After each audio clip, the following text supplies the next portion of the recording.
छत्तीसगढ़ की बात हमारे साथ में आपका स्वागत है। मैं हूं आपके साथ अमृता और आज बात सत्ता के लिए हितग्राहियों को साधने की। छत्तीसगढ़ में भारतीय जनता पार्टी प्रधानमंत्री आवास के मुद्दे पर बड़ा आंदोलन करने की तैयारी में है। कांग्रेस के अधिवेशन से पहले भाजपा प्रदेश भर में मोर मकान मोर अधिकार अभियान चला रही है। इस दौरान भाजपा कार्यकर्ता पंचायत स्तर पर जनता को जागरूक करने के साथ ही उनकी समस्याओं से संबंधित आवेदन भी ले रहे हैं। भाजपा प्रदेश अध्यक्ष अरुण साव का कहना है कि प्रदेश में अभी भी 16 लाख हितग्राही प्रधानमंत्री आवास से वंचित है, इसलिए भाजपा सभी 11,000 पंचायतों में पहुंचकर हितग्राहियों से आवेदन ले रही है।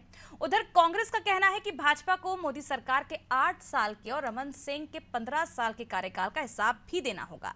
क्या भाजपा हितग्राहियों को साथ लेकर बड़ा आंदोलन खड़ा कर सकेगी और कांग्रेस सरकार भाजपा के आंदोलन का कैसे मुकाबला करेगी, ये जानने की कोशिश करेंगे। लेकिन पहले जानते हैं कि इस बारे में कांग्रेस और भाजपा नेताओं का क्या कहना है। छत्तीसगढ़ में भारतीय जनता पार्टी के पास में मुद्दे नहीं है। भाजपा मुद्दों के दिवालियेपन से जूझ रही है, भाजपा विश्वसनीयता के संकट से भी जूझ रही है। तो अपनी कार्य समिति में ये बैठ के कोई भी रणनीति बना दे, सारी की सारी रणनीति इनकी फिजूल साबित होने वाली है। जनता इनके 15 साल के कुशासन भ्रष्टाचार को नहीं भूली है।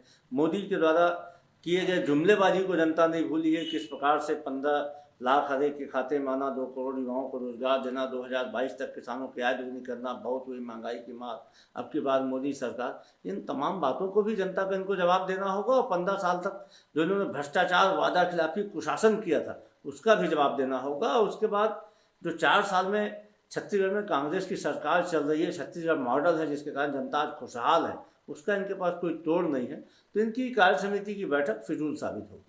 प्रदेश पदाधिकारियों की 2 दिवसीय बैठक चल रही है। इस बैठक में हमने आगामी कार्यक्रमों की योजना रचना और अब तक के अभियान की समीक्षा की है। आने वाले समय में हम छत्तीसगढ़ बचाओ कांग्रेस हटाओ अभियान को और तेज करेंगे।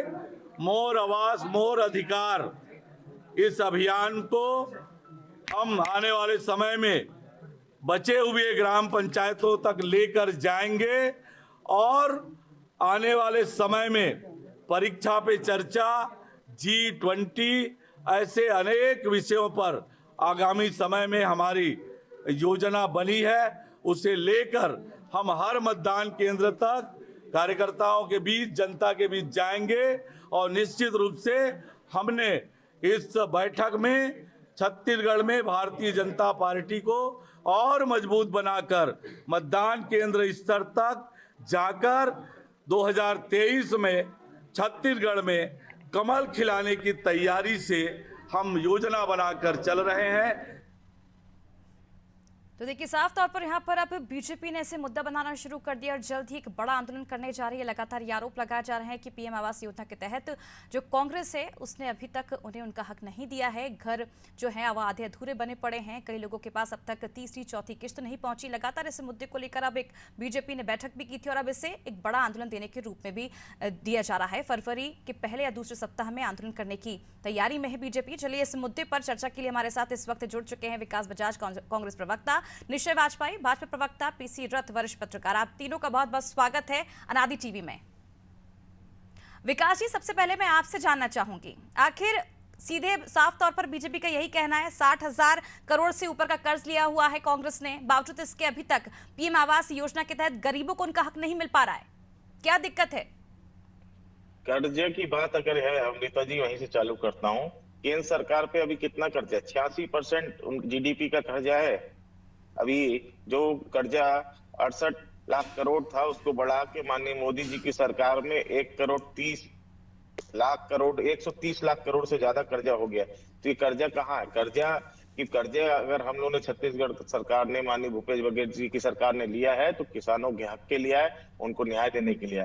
आज हम लोग कर्जा ले रहे हैं तो किसानों को जो समर्थन मूल्य है वो पूरे देश में सबसे ज्यादा समर्थन मूल्य 2660 2640 रुपए यहाँ छत्तीसगढ़ में मिल रहा है। किसानों के हित के लिए कर्जा ले रहे, कोई उद्योगपति का कर्जा माफी और जेब भरने के लिए कर्जा नहीं ले रहे कि 2-3 उद्योगपति का कर्जा माफ हो जाए, उनको विश्व का सबसे अमीर व्यक्ति बना दिया जाए। सर, ये तो बड़ी अच्छी बात है, किसानों के लिए कर्जा लिया जा रहा है, किसानों के हित के बारे में सोच रही कांग्रेस, लेकिन उन गरीब जनता का क्या जिसके लिए पीएम आवास योजना के तहत घर बना के देने थे? निर्माण कार्य जारी है अमृता जी, निर्माण कार्य जारी है। उसमें से बहुत तादाद में मकान अभी बन चुके हैं और आगामी वर्ष में, मतलब जब चुनाव आने के पश्चात, चुनाव से उसका कोई लेना देना नहीं, लेकिन हमारे आगामी 6-8 महीने में लगभग 90% मकान तैयार हो जाएंगे और जिन जिन का जो हक है उनको मिलेगा। आप ये बात करते हैं इन लोग के पास मुद्दे की कमी है, कोई ना कोई बात लेके इनको कांग्रेस को घेरना है, लेकिन अगर जनहित की बात करेंगे तो जनता इनसे सुनेगी। किस बात को लेके जाएंगे लोग जनता के पास? मोदी सरकार के 8.5 साल के कुशासन को, कि 15 साल के रमन सिंह की लूट को? क्योंकि रमन सिंह जी के जो शासन में 15 साल में हुआ, तो 15 साल में 15 सीट में भी नहीं छोड़ा जनता ने इनको। अब मोदी सरकार जो अब की बार महंगाई बहुत हुई, महंगाई की मार अब की बार मोदी सरकार, आप खुद देख रहे हैं, आप खुद अपने घर में देखती होंगे कि महंगाई की क्या स्थिति है। तो इन्होंने आम आदमी, गरीब आदमी का जीना दुर्भर कर दिया है। जाएंगे लोग, उनको गांव में घुसने नहीं देंगे, वहीं से भगाएंगे अगर ये लेके गए कि मोदी सरकार के चेहरे, मोदी जी के चेहरे पे इनको चुनाव लड़ना है इनके।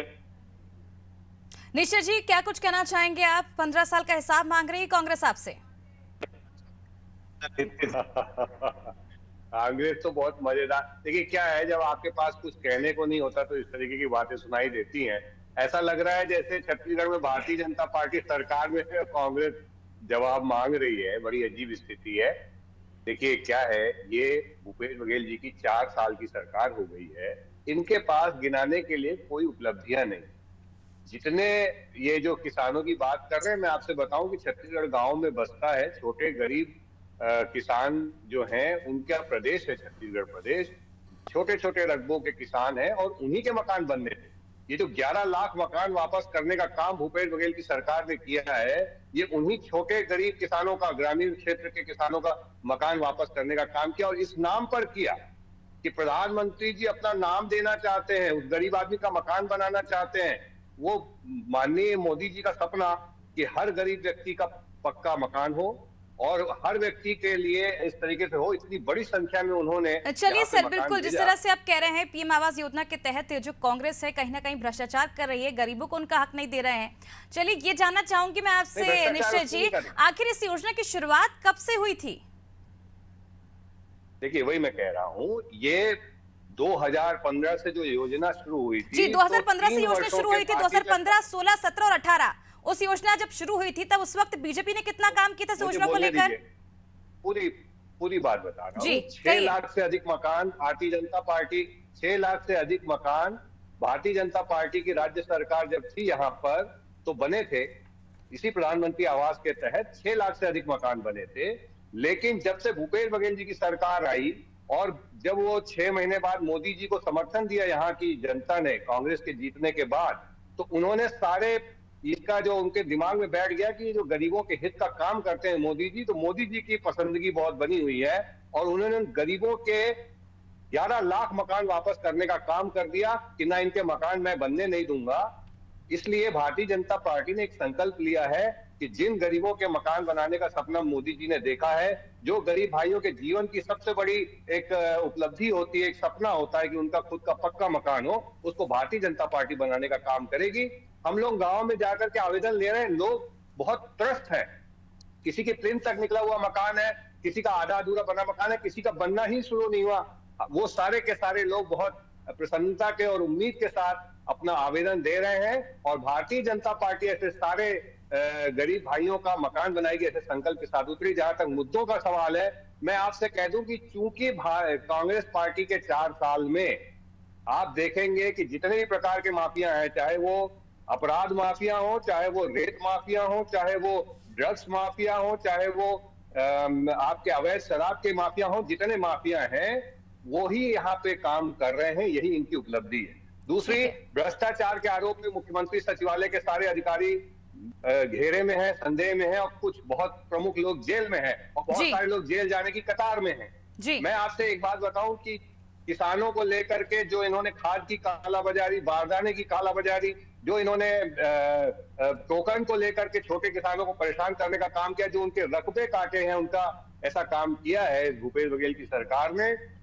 ये इतने मुद्दे हैं और सबसे बड़ी बात कि हमारे वनवासी आदिवासी भाइयों के जो 32% आरक्षण की व्यवस्था भारतीय जनता पार्टी की सरकार ने की थी और निर्बाध रूप से भारतीय जनता पार्टी की सरकार में उनको मिलता रहा था 32% का आरक्षण वनवासी आदिवासी भाइयों को, उसको शून्य करने का काम किया साजिश पूर्वक इस कांग्रेस पार्टी ने।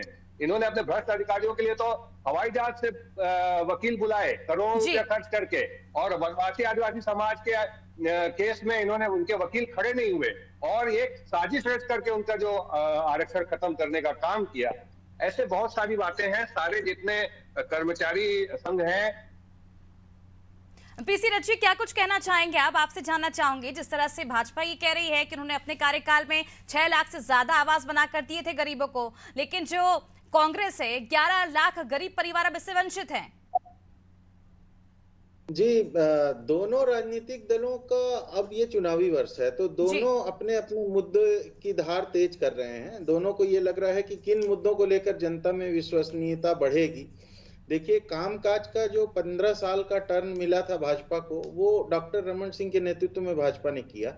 अब भाजपा डॉक्टर रमन सिंह को किनारे करके ये चुनाव जो है वो मोदी जी के चेहरे पर लड़ना चाह रही है। तो इसलिए मैं देख रहा हूं कि भाजपा के प्रवक्ता जो हैं वो एक भी बार रमन सिंह जी का नाम नहीं ले रहे हैं, क्योंकि अब सीधे मोदी जी को ही वो आगे चेहरा करके चुनाव लड़ना चाहते हैं। कांग्रेस के पास 4 साल के जो काम का है, उसमें जो मुद्दे हैं, उसमें जो ग्रामीण क्षेत्र पे किसानों पे फोकस रहा है कांग्रेस का कार्यकाल, तो कांग्रेस चाहती है कि जो मुद्दे हैं वो अभी भी उसी तरह से चले और रूरल वोटर्स पे उसको ज्यादा भरोसा है।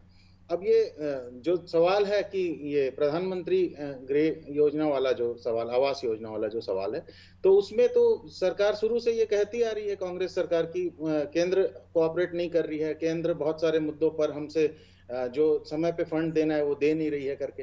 तो इस तरह से ये अपनी अपनी बात कर रहे हैं। असली मुद्दे जो जनता के हैं वो क्या है? प्रशासनिक कुशलता आनी चाहिए, कामकाज में पारदर्शिता आनी चाहिए, न केवल किसी उत्सव के रूप में, इवेंट के रूप में सरकार ना चले, बल्कि रूटीन में लोगों का कामकाज सही समय पर हो।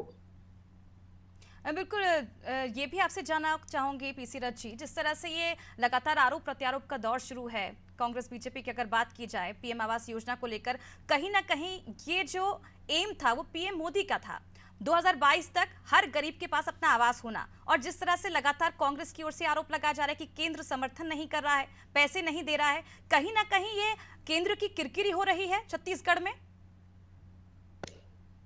जी, इसमें ये आवास योजना अलग अलग तरह की पहले भी रही है। इंदिरा आवास योजना के नाम से ग्रामीण क्षेत्रों में लोग सुपरिचित हैं आवास योजनाएं, बल्कि बहुत 3 दशक से मैं देखता आ रहा हूँ गाँव में तो मोहल्ले बने हैं, आवास पारा करके अलग अलग जो है आवास के नाम पे मोहल्ले बने हुए हैं, जहां पर सरकार ने मदद की थी, लोगों को प्लॉट दिए थे और मकान बनाने के लिए भी मदद की थी।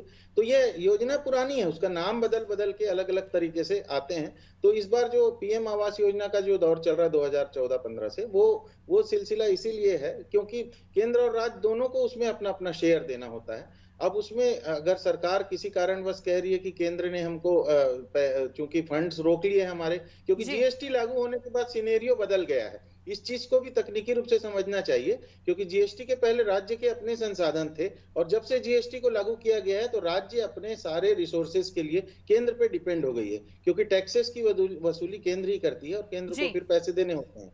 तो इन सब चीजों को, तकनीकी चीजों को ना समझ करके सिर्फ चुनावी लाभ के लिए इस तरह से चीजों को उलझाया जा रहा है और ये स्थिति चिंतनीय है। हालांकि जनता अब जागरूक हो रही है और लोगों को मालूम है कि उनके अधिकार क्या हैं और किस तरह से ये उनके साथ नूरा कुश्ती दिखाया जा रहा है उसको। जी विकास जी, मैं आपसे जानना चाहूंगी, बीजेपी तो साफ तौर पर ये कह रही है कि उन्होंने अपने कार्यकाल के दौरान 6 लाख से ज्यादा मकान गरीबों को बना के दिए थे, लेकिन कांग्रेस जो पीएम मोदी की लोकप्रियता है उसको देखकर कहीं ना कहीं डर गई और केंद्र पर लगातार आरोप लगा रही है। देखिए, अगर हम लोग सिर्फ आरोप की राजनीति करते हैं तो इनकी तो सत्ता कई जगह है। केंद्र में अभी मोदी जी की सरकार 14 से है, यूपी में कितने मकान बना के दे दिए, वहां तो इनकी भाजपा की सरकार वहां भी है, कितने गरीबों को मकान इन्होंने बना दिया। कर्नाटका में कितना मकान बना दिया, मध्य प्रदेश में कितना मकान बना दिया, महाराष्ट्र में कितना मकान बना दिया, हरियाणा में कितना मकान। वहां तो कांग्रेस की राज सरकार नहीं है, वहां तो केंद्र में भी ये है, राज्य में भी है, वहां क्या सब गरीबों को मकान बना दिया? क्योंकि इनकी बातें अलग है। 2022 तक मोदी जी ने कहा था कि हर गरीब का अपना पक्का मकान होगा, कहाँ है? चलिए, इनको लगता है ना छत्तीसगढ़ में हम लोग ने इनके साथ सहयोग नहीं किया, झूठ बोलते हैं ये, बाकी राज्यों में बना दिया क्या इन्होंने? ये सिर्फ झूठा और लीपापोती की राजनीति करने की बात करते हैं। असल में इनको जनता के हित से कोई लेना देना नहीं है, सिर्फ ये ढकोसले की बात करते हैं। अभी जैसे रथ साहब ने बताया कि हमारा राज्य और इनका केंद्र की स्थिति ये है कि जब जब हम उनसे सहयोग मांगते थे वो कहीं ना कहीं अपना राशि देने में विलंब करते थे, और प्रक्रिया है उसकी, हमको अपना शेयर हम अपना शेयर देने के लिए तैयार है। अब वापिस जब प्रक्रिया में आया, मकान तेजी से बनने चालू हो रहे और आने वाले आगामी 6-8 महीने में लगभग 90% मकान पूरे हो जाएंगे। अगर इनकी इतनी नीयत में साफ होती तो आप बताइए अमृता जी। चलिए, छत्तीसगढ़ में इनको लगता है ना कांग्रेस सरकार ने सहयोग नहीं किया, उत्तर प्रदेश में इन्होंने सब गरीबों को पक्का मकान दे दिया क्या? बताए, जवाब देंगे? निश्चय जी जवाब दीजिए। उत्तर प्रदेश में, मध्य प्रदेश की बात की जाए, कर्नाटक की बात की जाए, कि वहां पर ये मिशन पूरा हो गया है?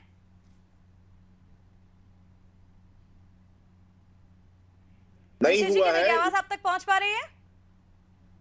इन्होंने, इनके पास मुद्दा आवाज नहीं पहुंच पा रही हमारी जी। अमृता जी पिछली बार ही बताया कि इनके पास मुद्दे नहीं है। इनके राष्ट्रीय लेवल के नेता, माननीय मुख्यमंत्री जो रहे 15 साल, रमन सिंह जी राष्ट्रीय उपाध्यक्ष, वो चौपाटी हटाने के लिए धरने में बैठे हैं। सरोज पांडे राष्ट्रीय नेता चौपाटी हटाने के लिए धरने। तो मुद्दा विहीन पार्टी जब हो जाती है ना, तो जो मंडल और ब्लॉक लेवल के कार्यकर्ताओं का काम है उसको राष्ट्रीय नेता इनके और शीर्ष नेता करने लग जाते, क्योंकि उनका काम ही नहीं है। कुछ ना कुछ तो करेंगे, दिन भर घर में बैठ के क्या करेंगे? तो 11-12 बजे सो के उठे, नाश्ता करे, चले 2 घंटा धरना देने। तो ये विकास भाई डिस्कनेक्ट हो गया था, अब आ गया हूँ। निश्चय जी आपसे सवाल करना चाहूंगी, जिस तरह से साफ तौर पर विकास जी का यही कहना है, चाहे उत्तर प्रदेश की बात कर ली जाए, मध्य प्रदेश की बात कर ली जाए, कर्नाटक की बात कर ली जाए, जहां पर भी राज्य सरकार बीजेपी की है, वहां पर भी अभी तक मिशन पूरा नहीं हो पाया पीएम आवास योजना को लेकर। देखिए ये क्या होता है, क्योंकि आपको मुद्दा भटकाना है। ये वो पापी सरकार है जिसने 11 लाख गरीबों के मकान वापस किए। अब इनको उस मुद्दे को भटकाना है तो ये आपको यूपी घुमाएंगे। तो आप भटका रहे हैं, आपसे जवाब मांग रही हूं। मैं मध्य प्रदेश उत्तर प्रदेश की बात कर रही हूं अभी फिलहाल। सुनिए मेरी बात सुनिए। मैं छत्तीसगढ़ की बात कह रहा हूं, छत्तीसगढ़ के संदर्भ में बैठा हूं।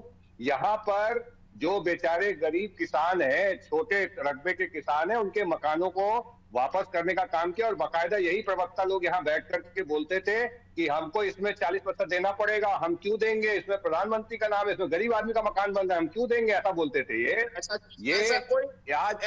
सुनिए और मैं बता रहा हूँ, ये सुनिए। अरे भाई विकास भाई, आप मैं तो डिस्कनेक्ट हो गया था, आपको पूरा अवसर मिल गया, मुझे बोल लेने दीजिए। क्या है, ये जो जल नल योजना में 50% शेयर राज्य सरकार का लगता था, उसको बढ़ चढ़ के किया। ये जिसने भी इसमें इसलिए बढ़ चढ़ के किया कि उसमें पैसा जो है ना, हमको ठेकेदारों से मिलता है, इसमें सीधा हितग्राही के खाते में पैसा जाता है और इसमें कमीशन नहीं मिलती करके इन लोगों ने 40% का बहाना लेकर के उसको मना किया। वास्तविकता स्थिति ये है कि छत्तीसगढ़ का बजट 1 लाख करोड़ रुपए प्रति वर्ष का है। किसानों को ये जो बोल रहे हैं कि किसान न्याय योजना में पैसा देते हैं इसलिए कर्जा ले रहे हैं, मात्र 5,000 करोड़ रुपए का एक वर्ष का खर्च है, 5500 करोड़ रुपए का। 1 लाख के बजट में 5500 करोड़ रुपए किसान को देने के लिए आप 15,000 20,000 साल के हिसाब से 60-70 हजार करोड़ का खर्च लेते हैं। और आप इसको जस्टिफाई कर रहे हैं कि हम किसानों के, यानी आप कुल मिलाकर के किसानों के नाम पर उनका रकबा काट रहे हैं। आप उनको जो है टोकन में धान बेचने में तकलीफ की पूरी तकलीफें पैदा कर रहे हैं। आप सही समय में धान की खरीदी नहीं कर रहे हैं। आप जो है बारदाने की समस्या पैदा कर रहे हैं और आप जो है रकबा काट रहे हैं उसका। आप किसान के मकान को वापस कर रहे हैं, जिसको वो एक जीवन भर की उसकी उपलब्धि होती है केंद्र सरकार की योजना में, उसको आपने वापस किया।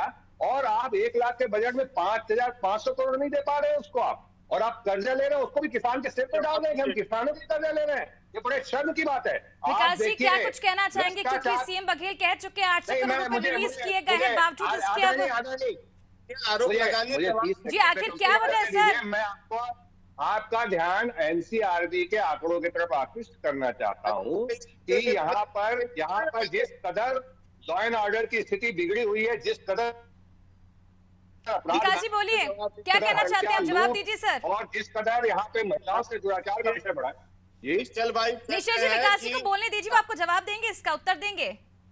किसानों का रकबा कटा, इनको माननीय निश्चल भाई को मैं बताना चाहूंगा, 2018 में जब आप लोग की सरकार को यहाँ की जनता ने उखाड़ फेंका, तब 16 लाख हेक्टेयर रकबा था धान का। अभी आज वर्तमान में 25 लाख हेक्टेयर रकबा हो गया है, तो आप कौन सा रकबा कट गया आपको तो मुझे तो पता नहीं कि पंजीकृत किसान कितने थे जो धान के बेचते थे, आपको जानकारी है? वो 18 लाख से 27 लाख हो गए। आपके समय में ज्यादा से ज्यादा धान खरीद प्रति वर्ष हुई 58 लाख टन। अभी 100 लाख टन से ऊपर हम लोग पार कर जा रहे हैं, तो आप किस रकबे की बात कर रहे हैं मुझे समझ नहीं आ रहा है। किसानों के लिए कर्जा लेने की बात कर रहे हैं, सुनिए जवाब लीजिए। किसानों के कर्जा लेने की बात कर रहे हैं, आज 42 से 43% जो बजट का स्थापना व्यय हो जाता है, और उसके बाद 40% किसानों के लिए बजट रखा गया। 1.5 लाख करोड़ रुपए किसी भी योजनाओं के तरफ पिछले 4 सालों में किसानों के जेब में गया है। उसका सीधा साधा जागता परिणाम है कि किसान कर्ज मुक्त हुआ है। आज 4 सालों में एक किसान ने आत्महत्या नहीं की, जो आपके 15 साल में 15,000 किसानों ने आत्महत्या की थी, समझे?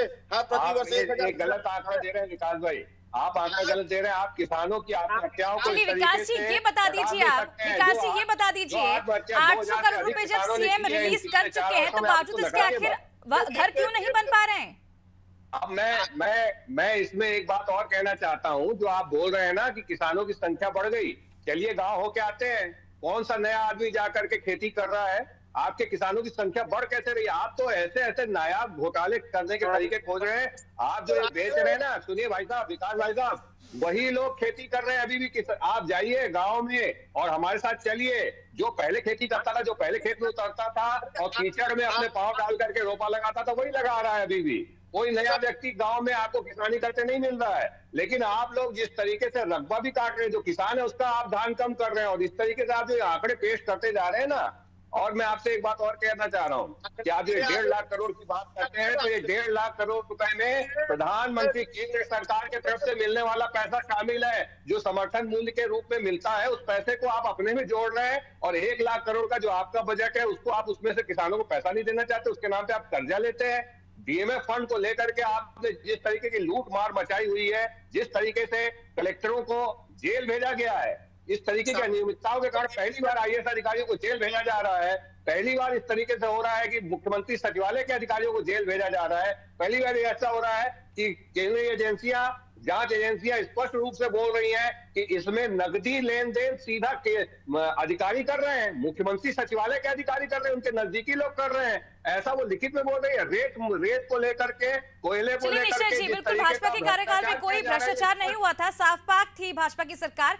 पीसी रज्जी, मैं आपसे जानना चाहूंगी, जिस तरह से अब एक बड़ा आंदोलन छेड़ने जा रही है भाजपा कांग्रेस के खिलाफ, अब हितग्राहियों को साथ लेकर पीएम आवास योजना में जो इस तरह से लाभ नहीं मिल पा रहा है, ये आंदोलन करेगी, क्या लगता है इसका जो भरपाई, इसका जो नुकसान है, कहीं ना कहीं कांग्रेस को होगा आने वाले चुनावों में?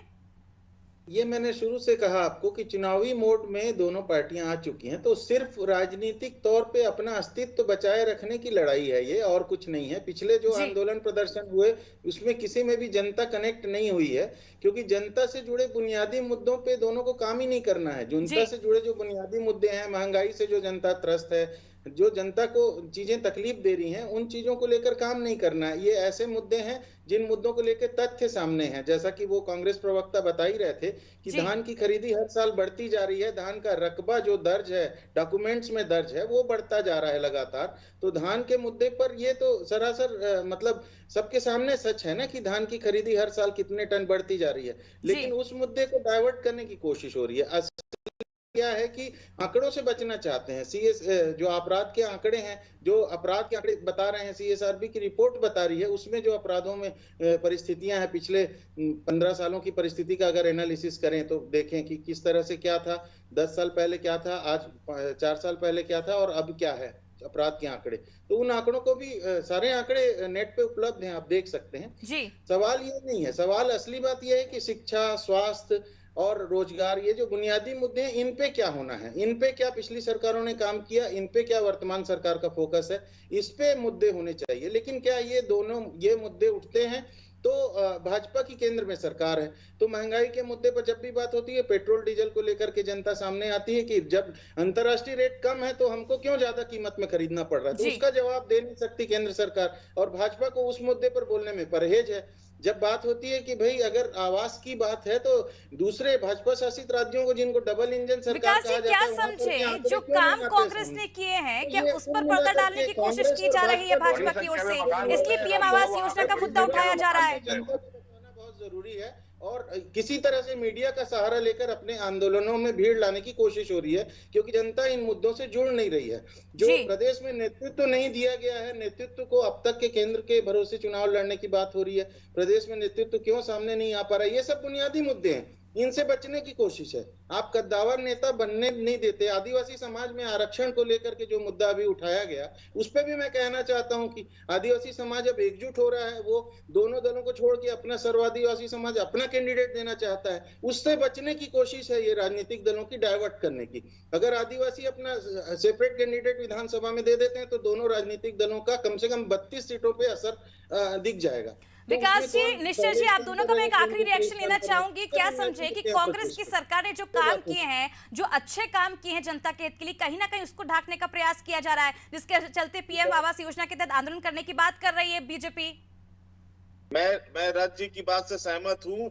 आम जनता के जुड़े महंगाई, बेरोजगारी, इस पे बात नहीं कर रहे हैं। इस पे क्योंकि बात करेंगे तो इनकी पोल खुल जाएगी, क्योंकि केंद्र सर महंगाई का नियंत्रण, केंद्र सर पेट्रोल डीजल के दाम आसमान छू रहे। आज अगर बेरोजगारी की बात करें तो 0.04% बेरोजगारी दर है छत्तीसगढ़ में, जो माननीय रमन सिंह जी की सरकार में जुलाई 2018 में 22% से ज्यादा थी। अमृता जी, तो ये क्या हमारी उपलब्धि नहीं है? ये क्या उपलब्धि नहीं है? आज किसान समृद्ध है। अभी कल चैम्बर ऑफ कॉमर्स का अधिवेशन था, माननीय मुख्यमंत्री जी मुख्य अतिथि थे, बाकी और भी सब लोग थे। चैम्बर ऑफ कॉमर्स एक स्वयं संस्था है, किसी पार्टी की नहीं है।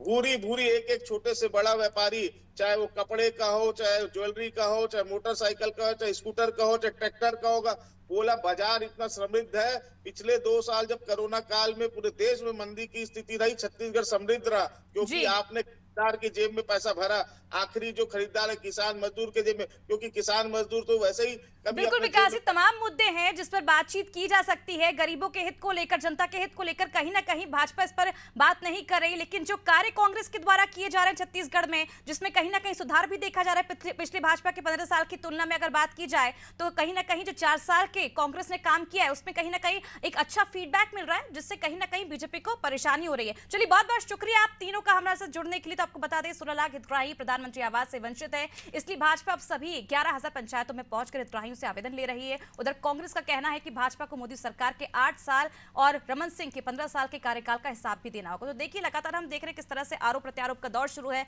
और जो भाजपा है कहीं ना कहीं आने वाले चुनावों को लेकर माहौल बनाने का प्रयास कर रही है, जनता से जुड़ने का प्रयास कर रही है। जिस तरह से जनता ने पिछली चुनाव के दौरान जब बीजेपी को झटका दिया था, नकार दिया था, कहीं ना कहीं एक बार फिर बीजेपी चाहती है कि जनता उस पर विश्वास करे, और वहीं कांग्रेस का कहना है कि बीजेपी के पास अब किसी तरह का कोई मुद्दा नहीं है, इसलिए पीएम आवास योजना को लेकर कहीं ना कहीं अब जनता के बीच जाकर मुद्दा बनाने का प्रयास किया जा रहा है। अब देखने वाली बात होगी कि आखिर जनता किस पर विश्वास जताती है, आने वाले चुनावों के नतीजे में ही देखने को मिल पाएगा। चलिए, इसी के साथ मुझे दीजिए इजाजत, और आप देखते रहिए अनादि टीवी। नमस्कार।